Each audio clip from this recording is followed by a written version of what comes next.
Hello dear friends, I am professor Jitesh. ये video में हम डिस्कस करेंगे S Y B com S Y B A के जो फाउंडेशन कोर्स के most important question for the semester third. फिर से सुनो, एस वाई बी कॉम और एस वाई बी ए का मोस्टली आपका फाउंडेशन कोर्स का सिलेबस सेम है, या फिर हम लोग अदर कोर्सेज की भी बात कर सकते हैं सेकेंड ईयर बैफ के लिए भी। ठीक है, जो फाउंडेशन कोर्स है वो कॉमन है सभी के लिए। अब जो थर्ड सेमेस्टर का पेपर है, अब आपको पता होना चाहिए कि सबसे पहला पेपर पैटर्न। अगर आपको पेपर पैटर्न नहीं पता है तो हम लोग ने ऑलरेडी एक वीडियो अपलोड की है, प्लीज़ पहला वो वीडियो देखो, तब आपको समझ में आ जाएगी कि कौन सा चैप्टर या कौन सा मोस्ट इंपॉर्टेंट क्वेश्चन आपको करना चाहिए। तो अगर देखा जाए तो आपके पास में टोटल 7 मॉड्यूल्स है या 7 चैप्टर से हम लोग बोल सकते हैं। ठीक है, समझना है, प्लीज़ वीडियो को पूरा देखो, तब आपको डाउट्स क्लियर होगा कि कौन से क्वेश्चन मोस्ट इंपॉर्टेंट है। और ये जो सब्जेक्ट है फाउंडेशन कोर्स, ये आपको पता होगा कि बहुत इजी सब्जेक्ट है। जनरल नॉलेज मतलब ये बेसिक पता होना चाहिए फाउंडेशन कोर्स क्या होता है करके।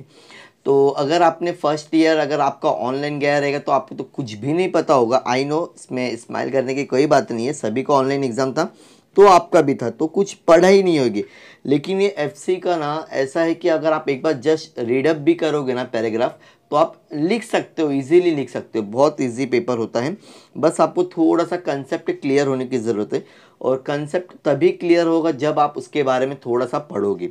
तो आपके पास में आई थिंक सो या तो आइडल की बुक होगी या तो फिर रेगुलर में हो, अगर आप कॉलेज पढ़ रहे हो तो कॉलेज की बुक होगी। तो ये 7 चैप्टर में से मोस्टली आपको चैप्टर्स करना क्या है, तो 100 में से आपका 25 मार्क्स का आने वाला है इंटरनल पेपर, मतलब वो हो गया रहेगा।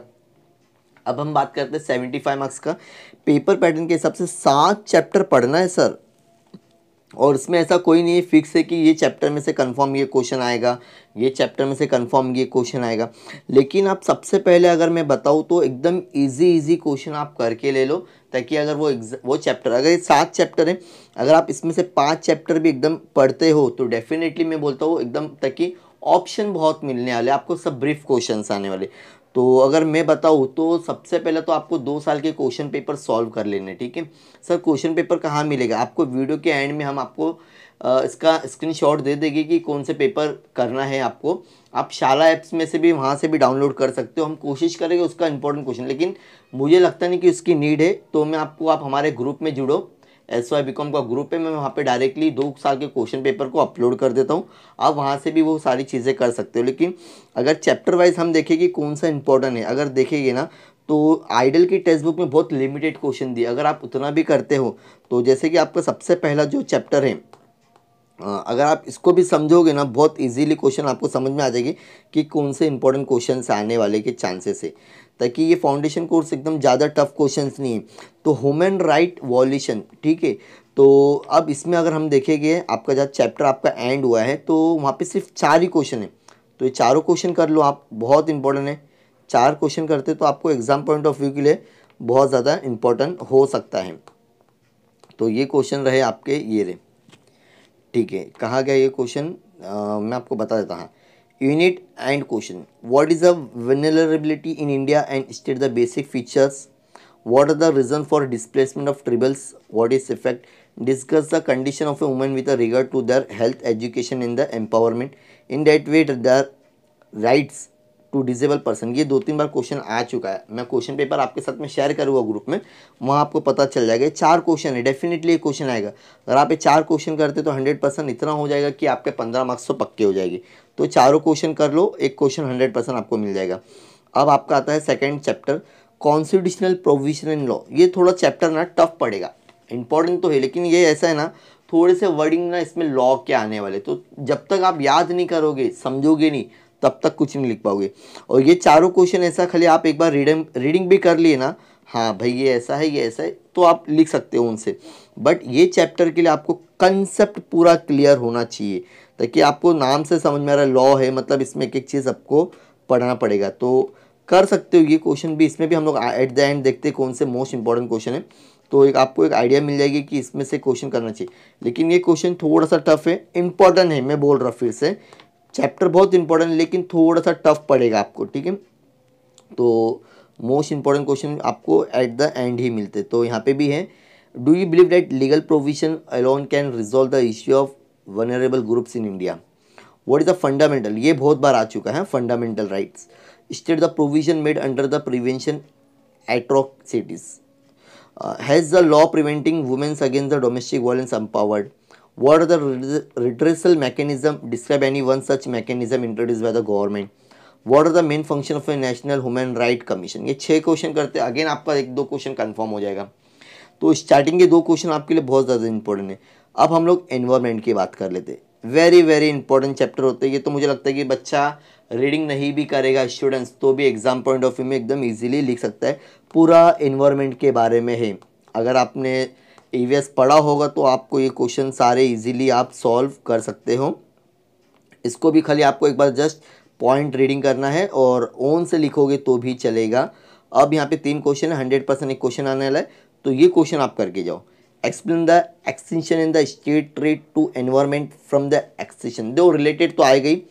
Define the term habit loss and discuss the impact habitat, discuss the climate change. ये क्लाइमेट चेंज का 2 से 3 बार एग्जाम में आया है, ठीक है। क्वेश्चन पेपर आप देखोगे तो आपको डाउट्स क्लियर हो जाएगा। तो ये तीनों क्वेश्चन करो, बस ये 3 क्वेश्चन में आप पास हो। मतलब स्टार्टिंग में जो बताया वो सेकंड लेसन ये करोगे तो 100% आप क्या हो जाओगे, पास। अब तुम थोड़ा सा हाई लेवल पे जा रहे हो और अच्छे मार्क्स स्कोर करना है। ये चैप्टर तो और ईजी है, मैं बोल रहा सेकंड चैप्टर थोड़ा स्किप करो, पहला फर्स्ट चैप्टर के जो क्वेश्चन बताया वो करो, देन थर्ड और ये फोर्थ। ये भी बहुत ईजी है डिजास्टर के बारे में, और ये नॉर्मली क्वेश्चन आपको पता भी होना चाहिए डिजास्टर आजकल कैसा क्या हो रहा है। तो अगर आपको ये सारी चीज़ें पता रहेगी तो आपको एग्जाम पॉइंट ऑफ व्यू के लिए और ये अपने नॉर्मल लाइफ के लिए भी ईजी रहता है। तो इसमें क्वेश्चन कौन से हैं,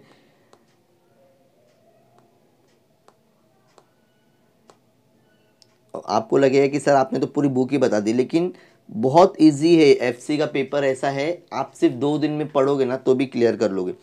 explain the concept disaster in the classify, किसको नहीं पता है डिजास्टर, एक बार पढ़ लो। Explain the general effect of a natural disaster का क्या पड़ता है, रीडिंग करना है, कुछ थोड़ी ना करना है। Explain the general effect of A hybrid disaster, ये बहुत कम चांसेस है, हाँ ये आ चुका है। What is the disaster mitigation, state the goals of A disaster. और ये ना 2-2 मार्क्स के क्वेश्चन भी आते हैं, अगर आप एक बार रीडिंग करोगे तो 2-2 मार्क्स के क्वेश्चन भी लिख सकते हो। State the government long term, ये क्वेश्चन भी आपको एग्जाम पॉइंट ऑफ व्यू में आया है, 5th क्वेश्चन, ठीक है। Right a brief, question number 6, right A briefly national disaster management act 2006। What are the objective of the National Disaster Management Policy? Give the example of a disaster with a poor response by the government. What are the general observation could be made regarding the rights of disaster victims? तो ये 9 की 9 question थोड़े बहुत ऐसे है कि बहुत easy है, उसमें से मोस्ट इंपॉर्टेंट क्वेश्चन मैंने ऑलरेडी आपके साथ में शेयर कर दिया। अब साइंस एंड टेक्नोलॉजी, तो कंफर्म क्वेश्चन है कि साइंस के ऊपर तो कोई क्वेश्चन आने वाला है, तो इसमें देख लेते कितने क्वेश्चन हैं। तो ये पूरा मतलब ये अगर आप क्वेश्चन करते हो तो डेफिनेटली आपके बहुत अच्छे मार्क्स आएंगे। और जो स्टार्टिंग में मैंने बताया आपको, अगर उतने ही चैप्टर्स करते हो तो डेफिनेटली आप इजीली पास भी हो जाओगे, बिकॉज 75 मार्क्स का ही पेपर है, ज़्यादा बड़ा पेपर भी नहीं है। तो साइंस 1 और साइंस 2 मतलब 2 चैप्टर है, 2 मॉड्यूल है, तो दोनों मॉड्यूल के देख लेते हैं, ज़्यादा क्वेश्चंस तो इसमें है नहीं। चैप्टर नंबर 6, ठीक है, B, write a short note science knowledge importance of scientific contribution, ये भी इजी क्वेश्चन है। और describe the age of India, ये 3 ही क्वेश्चन है, एक कर लो, एक आने का चांसेस है। अब इसमें जो पार्ट बी है तुम्हारा जो साइंस में, मतलब कि ए और बी है इसमें भी चैप्टर, तो अब इसमें क्वेश्चन कितने हैं तुम्हारे, आपके पास में बुक अवेलेबल होना चाहिए, अदरवाइज ये आप ऑनलाइन भी डाउनलोड कर सकते हो, लिंक आपको डिस्क्रिप्शन में मिल जाएगी। Explain the meaning of features of technology, mostly technology के बारे में सभी को पता है, टेक्नोलॉजी क्या प्ले कर रही है everyday life of a man, इंसान की ज़िंदगी में, ये भी इजी क्वेश्चन है। तो उससे अच्छा तो मुझे ये इजी लग रहा है, 4 क्वेश्चन है, सिर्फ आपको एक बार रीडिंग करना है। अगर आप सोचिए सर 10 क्वेश्चन बताओ उसमें से ही आना चाहिए, तो आप थोड़ा सा पढ़ लो, ज़्यादा समय नहीं है। मोस्टली स्टूडेंट्स एकदम ईजी पेपर है ये, कुछ ज़्यादा टफ नहीं रहता है, ठीक है। तो अब हम लोग कर लेते हैं chapter number 7, soft skills for effective interpersonal. ये तो नॉर्मली अगर आप जॉब करते हो तो आपको इजीली सारे क्वेश्चन के आंसर पता होंगे। इसमें भी आपको वही करना है जो इंपॉर्टेंट क्वेश्चन है एट द एंड जो दिया रहेगा आपके सिलेबस के, जो पीछे दिया रहता है चैप्टर के एंड में। तो बस इतने क्वेश्चंस कर लो, और ये मीनिंगफुल है, मतलब ये सब हेल्पफुल रहेगा आपके लिए फ्यूचर के लिए भी। तो ये सब क्वेश्चन से आपका ही बेनिफिट होगा। 11 क्वेश्चन से ये 3 क्वेश्चन में से कंफर्म आता है। Para language, body language, advantages and disadvantages of non verbal.